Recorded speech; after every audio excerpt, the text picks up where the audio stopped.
નમસ્કાર દર્શક મિત્રો, તહેલકા ન્યૂઝમાં હું મેઘા અગ્રવાલ આપનું હાર્દિક સ્વાગત કરું છું. આપ જોઈ રહ્યા છો તહેલકા ન્યૂઝ. સુરત પોલીસનો ફૂલ ગુલાબી ન્યાય, ગુંડાગીરીને નીકળી ગઈ હવા, જ્યારે પોલીસે આપી કાયદાની દવા. કહેવાય છે કે પાપનો ઘડો ભરાય એટલે ફૂટે, પણ સુરતના સરથાણામાં તો પાપનો ઘડો ફૂટ્યો પણ ખરો અને આરોપીનો વરઘોડો નીકળ્યો પણ ખરો. માથાભારે ચિરાગ ગોટીને પોલીસે એવી રીતે ભાન કરાવ્યું કે આખી સોસાયટી જોતી રહી ગઈ. જેમને વહેંચો હતો ભય ગલીએ ગલીએ, આજે ખુદ રસ્તા પર લાચાર થઈને નીકળ્યા. લાગતું હતું જેમને કે કાયદો ખિસ્સામાં છે એ જ આજે પોલીસના હાથે બજારમાં નીકળ્યા.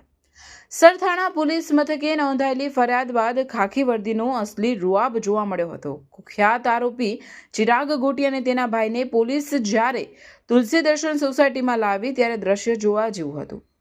જે રસ્તાઓ પર આ શખ્સો રૂઆબ દેખાડતા હતા ત્યાં જ આજે નીચી મુંડીએ ચાલવાનો વારો આવ્યો.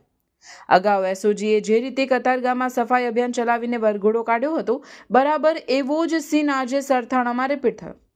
સોસાયટીના રહીશોમાં પોલીસની આ કામગીરીને લઈને ખુશી જોવા મળી હતી. લોકોમાં સંદેશ ગયો કે દાદાગીરી માત્ર ફિલ્મોમાં સારી લાગે, અસલી જિંદગીમાં તો પોલીસ જ હીરો છે. વરઘોડો તો ઘણો જોયો હશે દુનિયાએ દોસ્ત, પણ પોલીસ જ્યારે કાઢે ત્યારે બેન્ડ વાજા વગર પણ શાન ઠેકાણે આવી જાય છે.